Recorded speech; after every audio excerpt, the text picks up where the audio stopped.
Hello, my loves. Welcome back for another video.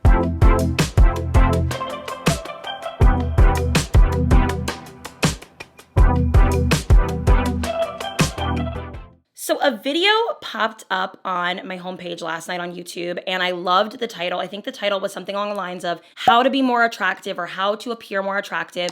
So I'm stealing that title today. That is what we're going to be talking about. I did not watch the video at all, but I feel like I have a lot to touch on when it pertains to this topic because I feel the sexiest, the most attractive, and the best I've ever felt in my entire life right now. And I think it's because of these tips that I'm going to share with you guys today.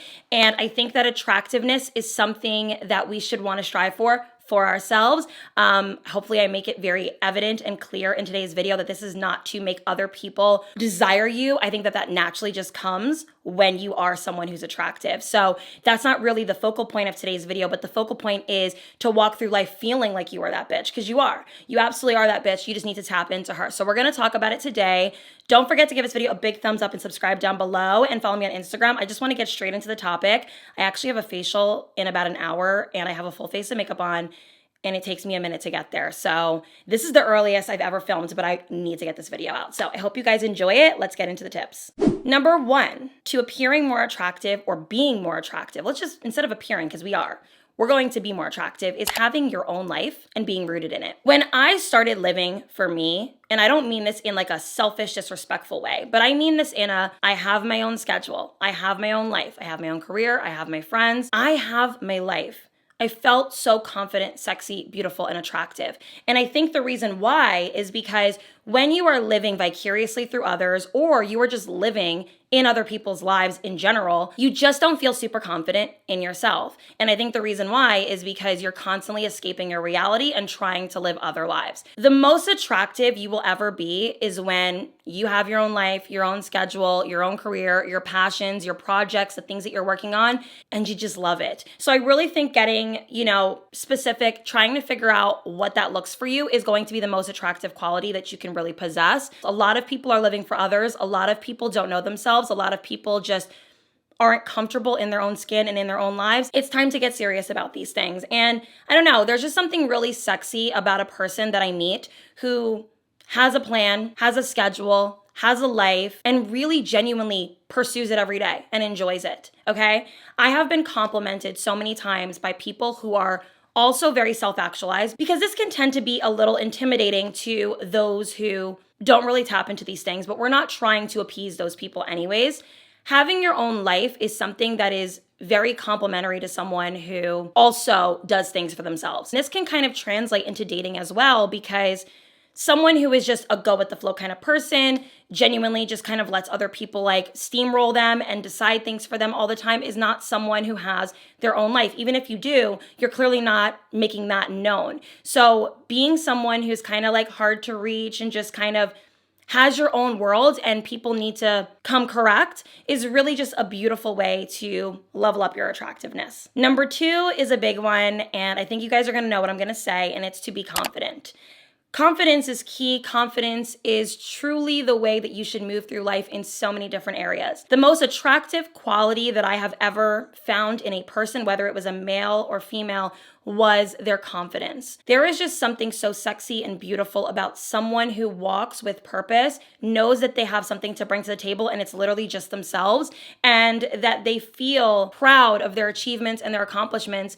Not only are they humble, because I do believe that a lot of people misinterpret the word humbleness. And I feel like my personal definition that I feel is humble is someone who isn't boasting and bragging, but they know where they came from. They have, been very like rooted in their healing journey and have grown. And that's kind of their past and has defined them in a way. But now they have truly found their purpose, their voice. They know their look, they know what they are worth. And that to me is just humble confidence. It is so sexy, it is so beautiful, and it truly will just level you up in attractiveness. I personally can find somebody very cute. I can walk up to a man, he's super cute, but if he's, not super confident, he doesn't feel good about himself, he's always speaking out of insecurity and just not super self-actualized and hasn't found his true meaning and purpose in life, I do find that to be less attractive. I do. So a lot of people are very fixated on looks, right? It's okay, well, if I'm super hot and I look good, that's enough. But I actually think that the confidence is what needs to be brought to the table. That is key in your own life when it pertains to your career path, your relationships with your friendships, your relationships with the men that you date, the relationships with anything, your peers. Literally in life, walking through life with confidence is just so magnetizing and it's beautiful. And I think that you guys should all work on this. A great way to work on your confidence is to figure out what your strong suits are and really enhance them. A lot of us are so fixated on worrying about the things that we're really bad at, that we're not, super tactful in. We forget that it's actually so much more beneficial to enhance the things that we're good at and make them better. So for me personally, I have always loved talking. It was my blessing and curse is my mouth, right? I used to get in trouble for my mouth growing up. I have learned to take what I find to be good about myself, which is that I'm personable and can talk, and I've turned it into a career that allows me to speak to women every day. So this is the definition of someone who just truly walks in their purpose, is confident, and knows how to use their strong suits properly. So that's something that I think is important. Number 3, this is super key to all of my girls that grew up with single parents or just had a rough life growing up, and it's to drop that unnecessary masculinity. We talk a lot about feminine and masculine energy. It's super common in today's world. I have found that I had my own personal masculine energy. It was passed down to me from my mother. My mother is very hardworking. She's always been autonomous and independent. And although she has a beautiful marriage and I've seen my mom tap into soft moments, I would say that a lot of her traits when I was growing up were masculine in nature because she tended to always have to be in this constant state of proving herself and, just very masculine presenting in ways. When I was tapping into my own journey and figuring out what it is that I want to work on, it was me dropping that ego that reminded me of a male ego. And the ego that I had was like this constant desire to be controlling of every situation, having to always be super protective and guarded and, just not super soft and feminine. I have learned to take a lot of those wounded masculine traits that I have possessed over the years of just being hyper independent, hyper fixated on things, very controlling, someone who just always had to have the last word and be loud and boastful and things like that, to now just being more of someone who just sits in my feminine energy. I let things come and go as they please. I am more of a listener than I am of a responder. And I have been able to cultivate healthy habits to just be more sound and productive in my own life. When I started tapping into a softer life, which essentially was just not being so overworking with myself, not being so hypercritical, not being so hyper independent, and allowing good things to come and me just being in the act of receiving, I found that it made me look more attractive. When I was always so controlling and manufacturing things, it was not cute. It was not a good look for me. And it just looked masculine in nature. So finding out what those masculine traits that you're possessing that are not great in you, kind of dropping those things, and you're going to be able to level up your attractiveness by just kind of being a little bit more feminine in the good ways. But I think I want to make sure I make this a note. We do have proper masculine traits that we should hold on to in life. And there's certain things that I think are positive things that can be masculine in nature. A masculine trait could be not getting super attached to things, right? That could be something that's masculine. I continuously still have that mindset because I don't want to be overly attached to things and overly sensitive and just someone who mismanages my emotions. So I think that figuring out the difference between wounded masculine and healthy masculine and finding that balance in your own life. Number 4, for making yourself more attractive is taking good care of yourself. Taking good care of your appearance, your health, your wealth, all of the things in between. A lot of people talk about pretty privilege and this and that. And I think it's, a cool topic. I don't think I'll ever speak on it because do I think that I've experienced pretty privilege in my life? I do. But I don't really walk with that mindset, never really have. So maybe I'm unaware. What I think is more important than pretty privilege and being born featurely perfect, I think what's more important than that is just taking good care of yourself. When you reach a certain age, you gotta stop being unhygienic. You gotta stop not taking care of yourself. You gotta stop being so nilly-willy with your looks and how you present yourself. Presentation is everything. Think about when somebody walks in somewhere and they look beautiful head to toe. Your eyes naturally gravitate towards that person because you go, oh my God, her outfit is good, her hair is polished, she smells nice, her nails are groomed. Are you really focusing on how gorgeous she is in the face? No, you're more so paying attention to how she's presenting herself. So I want you to stop worrying about, all the things that you hate about yourself, looks wise. I want you to care more about how you present yourself. What are the things that you can control? Making sure your hair looks nice, getting your nails done, being, well dressed, smelling nice, taking good care of your teeth and oral hygiene, doing a nice beat, whatever kind of makeup suits your face and features. These are the things that you can control, and it will make you more attractive. Trust me when I tell you, every time I go out, without a shadow of a doubt, somebody is either complimenting my hair, complimenting my fragrance, or saying something about my outfit. I find that how I present myself is what's most important to me.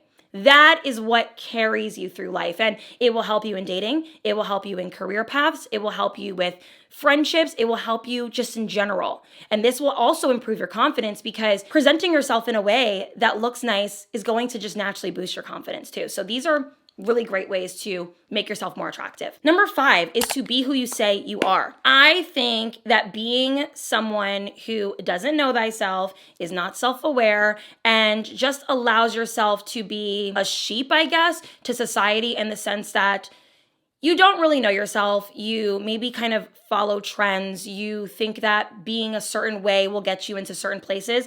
I want you to practice loving your life. And I know that it sounds weird because you're like, why practice? Because you should just do it. Not everybody does it, okay? I want you to practice loving it. And not only do I want you to practice loving it, but I want you to practice leading with it. I want you to lead with the life that you have. There was a time in the social space where lavish and luxury was always at the forefront of everybody's thought. And I think that to a degree that will always be very popular. But what I find super attractive and beautiful is someone who just is who they say they are. When I go on TikTok and I come across someone who, maybe she became a single parent young, and, she's walking through life with a purpose and grace and class, and has learned from those experiences and kind of portrays herself in that way, is so attractive to me. It's those who are faking a life, who are pretending, who are not really super self-aware, that to me lose their attractiveness, because you just don't really look like you even know yourself. Being who you say you are is really key. And I would say that is my biggest flex. When people do step into my life for a day, I do tend to notice that they are actually surprised that everything that is portrayed online is for the most part very real with me. That's why when people say things like, oh, everything on social media is fake, it really isn't. There are some people who really do live those lives, and you have to just wake up and realize that. For me, that has always been the goal. I never wanted to sell something that wasn't real about myself. I don't like to profess anything. So let me give it an example too, aside from luxuries and money. Let's talk about dating. So when I would go on dates after my 7-year relationship concluded, I never professed that I was healed. I never said that I was perfect. And I never said that, I'm the best thing that you're going to ever meet, right?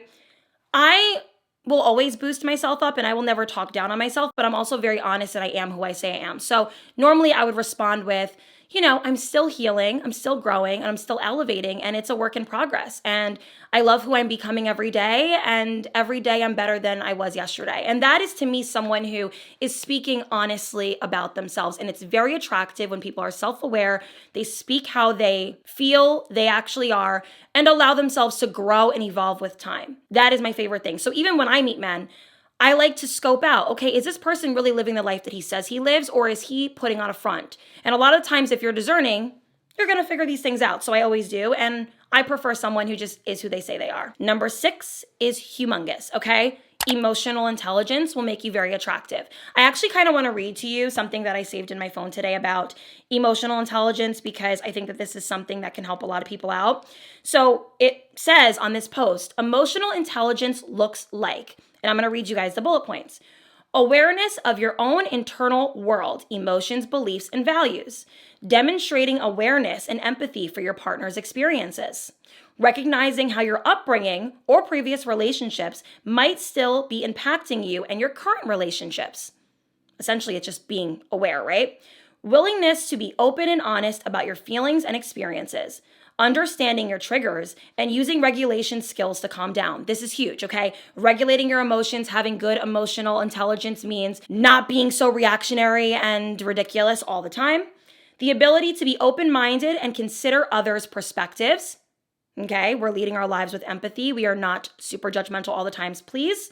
Showing your partner patience and grace when they make a mistake, acquiring and practicing the necessary skills to have hard conversations, being sensitive to both you and your partner's areas of struggle, knowing that perfection isn't a prerequisite for giving or receiving love. These are big, guys. I think emotional intelligence makes someone so attractive because a lot of the times people are worried about their physical. They're so obsessed with the physical, but on the inside, they are not healed. They are not working on their mental attractiveness. What makes them be portrayed in a way where someone can actually receive them with love and grace and care? I think that working on your emotional intelligence will boost your attractiveness by 1,000,000 tons. And it's going to really tell the difference between someone who is healed and someone who still needs healing. So work on these things, and I think that it will help you. And hopefully those points really kind of articulated best what I mean by that. And number 7 is the last thing that I think makes you attractive. And people talk about this a lot, and it's privacy/mystery. An oversharer is not attractive. And let me preface this because I was also someone who was an oversharer, and I would always be advantageous about certain things in my life because I would notice that someone would be receptive to storytelling and I would just take the initiative and share too much. And I always regretted it. I never regretted pulling back and not being oversharing. I genuinely think that being a private person is something that when you grow and you age, you realize is necessary. And that's not to be secretive. There is a difference. Being private and secretive are two different things. Being private is protecting your peace. It is acknowledging that not everybody deserves your entire life story. They don't deserve your traumas right now. These are things that unpack with time due to trust and just time actually spent with someone. You don't need to share everything. Living a private life and being just mysterious in some way will make you so much more attractive than someone who divulges too much, who dumps on you too much, and who exposes their traumas and pain too soon. You can be the hottest person in the world to me, but if you dump on me on night 1, I'm done with you. Because what that tells me about you is that you're untrustworthy. You can't even trust yourself to keep quiet on your own situations. What would make me think that you're going to be able to use the things that I share with you and keep them to yourself? You gotta learn to just reel it in. Be more of an observer and a listener than a speaker sometimes, okay? It's time to just shut it down. Shut it down. A little mystery didn't hurt anyone, and I have found that when I have asked men, in the past that I was oversharing with what maybe something that kind of turned them off or gave them like the ick that I did. It was just that I was super open, super early, and they weren't used to that, and it was just weird to them. So naturally, I'm just less like that. Granted, at 26 years old, I am not sharing my intimate life details with a man, with a person, with a friend, with anyone that I'm just, getting to know. It's just not smart. And I honestly think you should even lead a private life amongst people that you are close to. Not everybody needs to know everything you're going through, every inner thought, every comment, everything. No. Learn to have that healthy relationship with yourself that certain things are just meant to be kept within. And that's not to say that you shouldn't, express yourself or be yourself, but just find ways to curb that quality and it will make you so much more attractive.